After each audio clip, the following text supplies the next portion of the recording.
Assalamualaikum warahmatullahi wabarakatuh. Perkenalkan, nama saya Najila. Saya dari Fakultas Ekonomi dan Bisnis, Prodi Manajemen. Di sini saya akan mempresentasikan tentang etika bisnis. Sebelumnya saya ingin berterima kasih kepada dosen etika bisnis yaitu Dr. Muhammad Taufan Nugroho. Selanjutnya kita masuk ke daftar isi. Di sini pertama-tama adalah latar belakang etika bisnis, sasaran ruang lingkup etika bisnis, pengertian etika bisnis, teori-teori etika bisnis, pendekatan stakeholder, etika bisnis manajemen pemasaran, etika bisnis manajemen produksi, etika bisnis sumber daya manusia, etika utilitarianisme, kesimpulan, saran, daftar pustaka. Nah, pertama-tama di sini ada pendahuluan yaitu latar belakang. Etika merupakan konsep mengenai apa yang salah dan apa yang benar dan berkaitan dengan fondasi dasar hubungan antar manusia.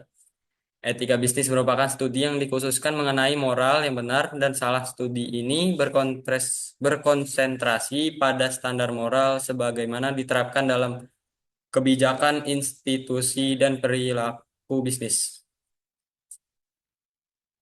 Kemudian ada sasaran ruang lingkup.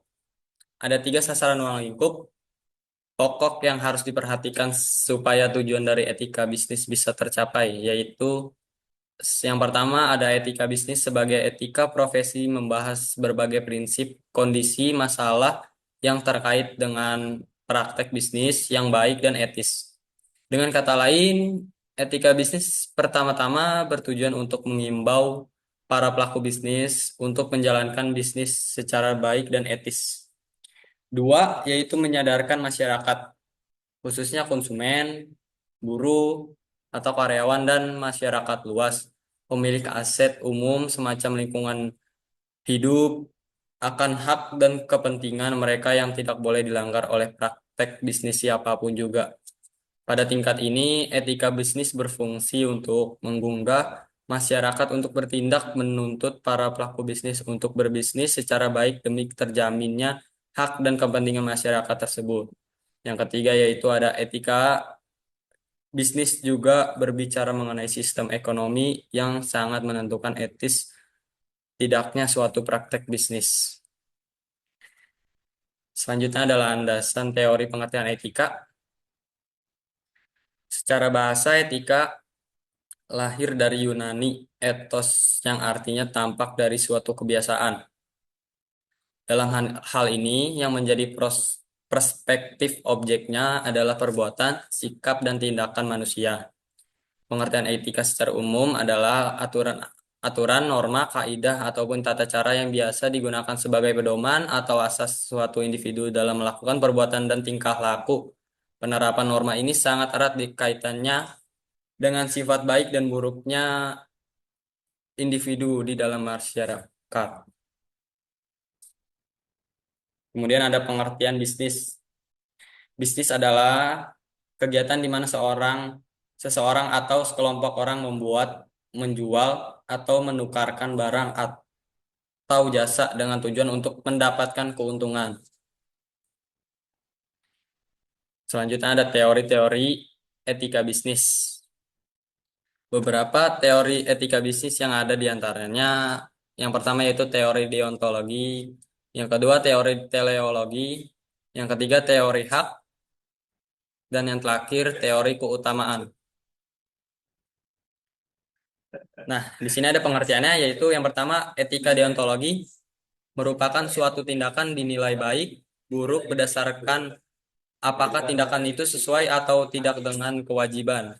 Contohnya, kasus dari etika deontologi, yaitu jika seseorang diberi tugas dan melaksanakannya sesuai dengan tugas, maka itu dianggap benar, sedang dikatakan salah jika tidak melaksanakan tugas. Kemudian ada etika teologi, menilai baik buruk suatu tindakan berdasarkan tujuan atau akibat dan tindakan tersebut. Contoh etika teologi yaitu seorang anak mencuri untuk membeli obat ibunya yang sedang sakit. Kemudian ada pendekatan stakeholder. Pendekatan stakeholder adalah cara mengamati dan menjelaskan secara analitik bagaimana berbagai unsur dipengaruhi dan mempengaruhi keputusan dan tindakan bisnis. Pada umumnya ada dua kelompok stakeholder, yaitu kelompok yang pertama kelompok primer antara lain pemilik modal atau saham, kreditur, karyawan, pemasok, konsumen, penyalur, pesaing, dan rekanan. Yang kedua, kelompok sekunder, antara lain pemerintah setempat, kelompok sosial, media massa, kelompok pendukung, masyarakat pada umumnya, dan masyarakat setempat. Selanjutnya ada pembahasan etika bisnis manajemen pemasaran.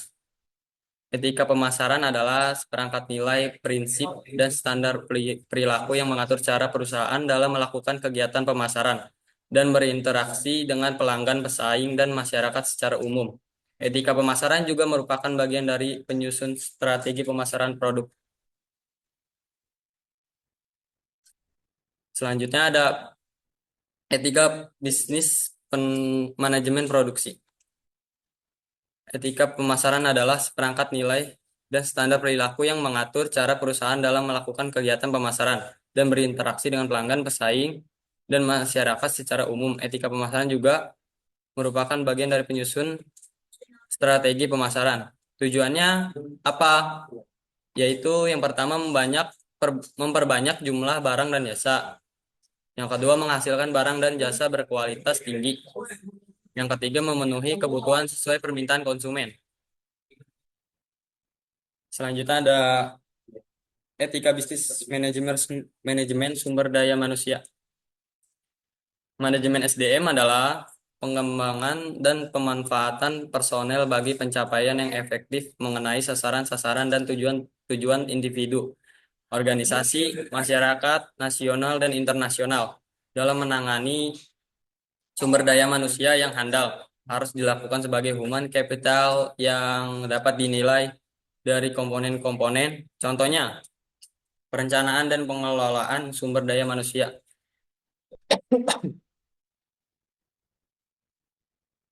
Selanjutnya ada etika utilitarianisme. Pengertian etika utilitarianisme.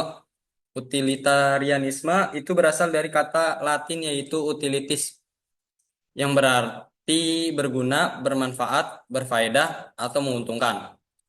Istilah ini juga sering disebut sebagai teori kebahagiaan terbesar.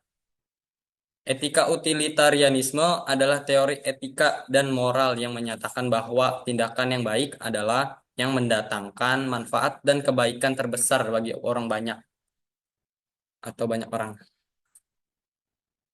Menurut para pendiri utilitarianisme, menurut John Stuart Mill, utilitarianisme adalah aliran etika yang menyatakan bahwa suatu tindakan adalah benar jika cenderung meningkatkan kebahagiaan dan salah jika cenderung menghasilkan kebalikannya.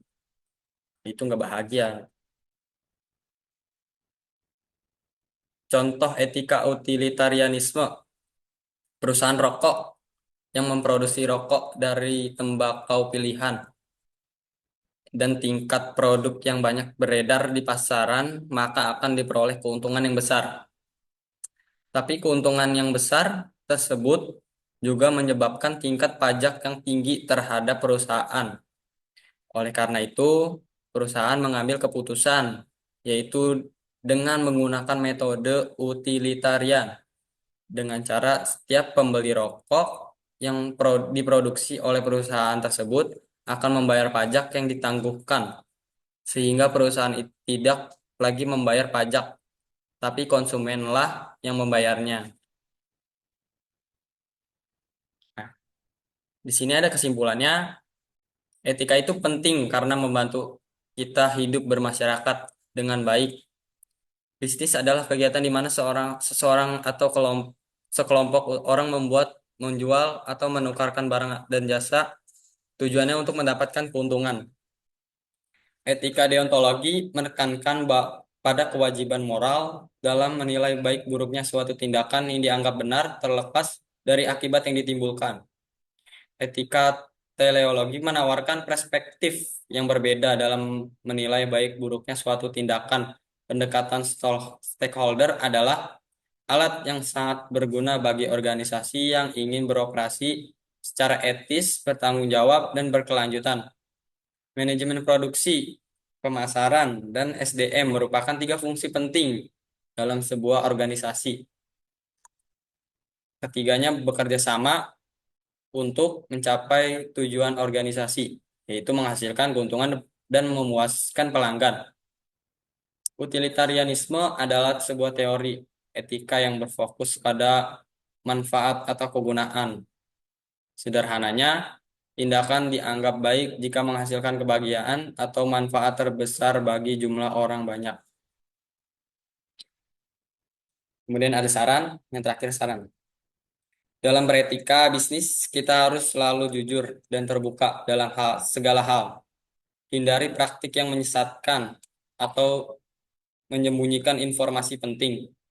Berlaku adil kepada semua pihak, termasuk karyawan, pelanggan, pemasok, dan pesaing. Hindari diskriminasi dan perlakuan tidak adil. Peduli terhadap lingkungan dan masyarakat sekitar.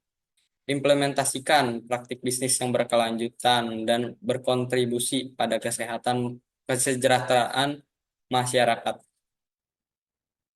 Sekian presentasi dari saya. Terima kasih. Wassalamualaikum warahmatullahi wabarakatuh.